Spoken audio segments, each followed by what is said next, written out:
Hey guys, welcome to this week's Teen Hour. So this week we are going to be making some macrame wall hangings. So for your purposes, you guys are going to need to come and grab a kit from the library. This kit is going to have 12 lengths of rope in there. There's also going to be a smaller jute string that you guys will attach to your stick, so basically the thing that your macrame is going to hang from. And then you're just going to need some scissors. So the scissors come in at the end because these ropes are already pre-cut for you. You guys will have to go out into nature and find a stick though. You guys can also use a dowel if you would prefer that. I think that like the more natural look of a branch or something just looks better and cooler when you're doing something like this, but it's completely up to you. You will want to make sure that that stick or dowel or whatever you're using is probably around a yard long. That way it's long enough for your 12 strings.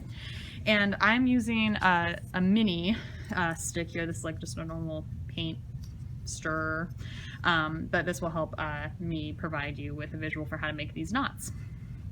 So what we're going to be doing today is essentially we're going to be making one knot the whole time. We're going to be making a square knot. So a square knot is basically what you do when you tie your shoe. So the first knot that you do. So you know how when you take your two shoelaces and you like cross them and you tie them and it goes flat? That's a square knot. So that's what we're going to be doing. But instead of using 2 strings like you would when you're tying your shoes, we're going to be using 4 strings so that it makes like a thicker knot that looks really cool on display. So first things first though, we need to actually attach our rope to our stick. So we're going to make something called the lark's head right now. So take your first string, make sure that the ends are the same length. So that means that my loop here, my loop is going to be the middle of my string, so both of these sides are now the same length. Then you're going to take your stick and put the loop below your the bottom of your stick. So if you guys are able to get your stick hanging from something to start, that is going to be much easier to actually start braiding. I'm using a flat surface because I don't have any convenient place to hang a stick from at the library, so you guys are gonna have to kind of bear with me because it's gonna slip and slide around. So now that we have the loop down here, go ahead and pull the 2 strands through and then pull it tight, and then now we have our loop that's at the bottom, and this is just going to make it look prettier basically. And we're going to repeat that with the remaining 3 pieces of rope.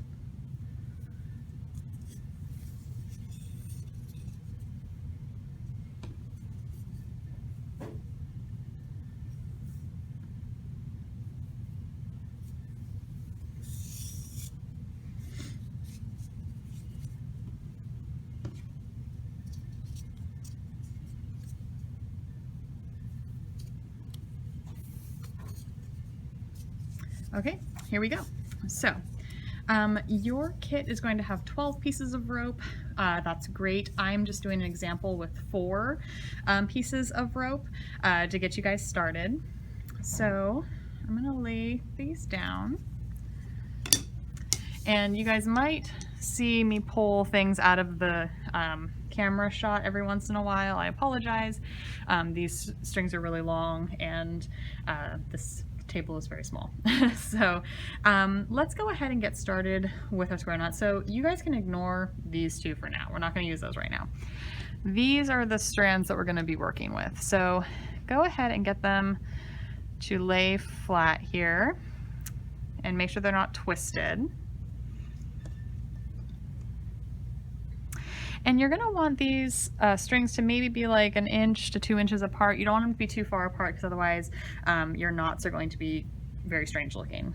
So go ahead, using the first 2 pieces of rope that we put together, take the 2 center ones and just kind of put them together so that you know that those 2 are going to stay together. Those are not going to be moved around at all. So when you're making a square knot, a nice thing to visualize is the number 4. So if I'm making the number 4 with my left hand string, here's my number 4. And then I'm going to take my right hand string, bring it over the tail of my 4, bring it under the 2 middle ropes, and then bring it up through the center of the triangle of the 4. And you're going to pull them tight. So it looks like that. So this looks a lot like how you tie your shoe. In order to make it nice and flat, we're going to be alternating. So if we did the first one using the left hand string first, then that means if we're alternating that we have to use the right hand one first. So I'm going to do that, and I'm going to make 4 of these, alternating each time.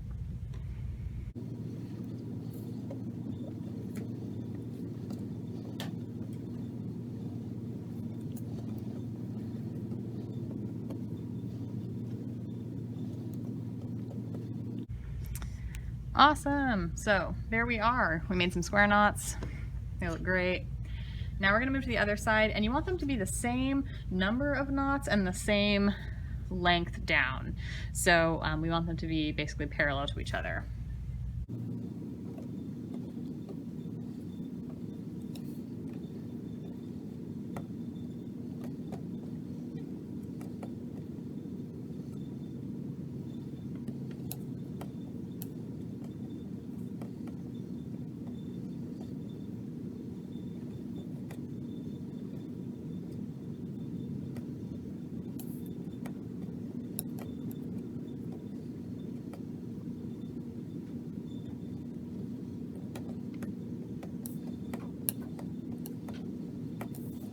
Okay guys, hopefully that didn't look too confusing with these strings flying all over the place.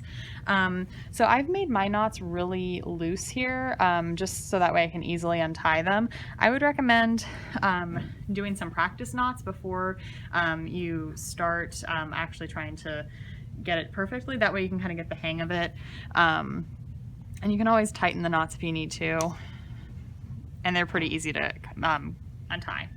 So now that we've done these 2, we need to make our next row. So our next row is not going to be directly below each knot. It's actually going to be in the middle. So you can put the 2 strings on this side over here.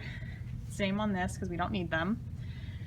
And then we are going to go ahead and do the exact same thing that we did above, but in the middle here.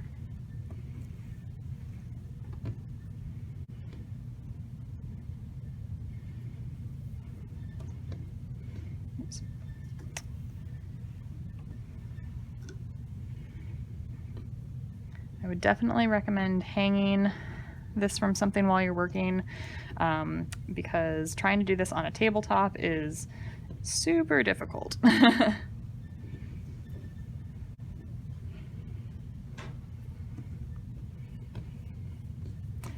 And we're going to make sure that there's the same number of knots in each one. So I did 4 up here, so I'm going to do 4 on this one as well. And it doesn't have to be 4, it just has to be the same number.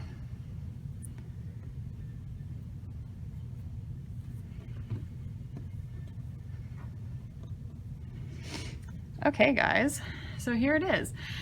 So you guys are going to continue to go down the row. So you're going to do 1 row at a time. If you have 12 pieces of rope, which you do, the first level here is going to have 6 knots, then the second one is going to have 5, the third one's going to have 6 knots and 5, and so on and so forth. As you guys are making alternating rows, these sides are actually going to like come in. So they're not just going to be hanging off to the side, they're going to actually kind of like loop in, and it's just going to all fall and it'll all be put together very nicely. So one thing to consider is I'm going to pull the bottoms of the ropes into the shot really quick. As you are making your knots, the ropes are going to start to become different lengths, which is normal. That's totally fine. But at the very end, you're basically going to make knots until you can't make knots anymore. And you're going to have different lengths ropes at the bottom, and you're just going to cut them so that they are the same. So if most of my rope ends are going to be this long, I'll just cut off these extra bits so that way it's hanging nice and even. And then once it's hanging, it should look pretty pretty nice. If you need to make any adjustments, like if one string is looping a little bit more, you can always like pull it a little bit. These are really easy to work with as far as like making accommodations for things. So yeah, you guys just have fun with this. That's going to be this week's program. Next week, we are going to be making DIY cup cozies because it's getting colder. Hopefully you're drinking warmer beverages to stave off the cold, and we don't want you to burn your hands, so we're going to make some cup cozies. And then the following Thursday is actually Thanksgiving, so we won't have anything that week. Hopefully you guys will be enjoying time with your family or friends and eating delicious food. And then we will reconvene on December 3rd, and we'll just roll on with December. So there we go, you guys. I will see you next Thursday. If you guys have any questions about this program, feel free to stop in or give us a call, and I can try to fill you in as much as I can. When you got your kits, they have instructions and pictures as well if this works a little bit better than the video. You know, totally good. Whatever works best for you to put this together. All right, guys. Well, have fun, good luck, and I will see you next week for DIY cup cozies.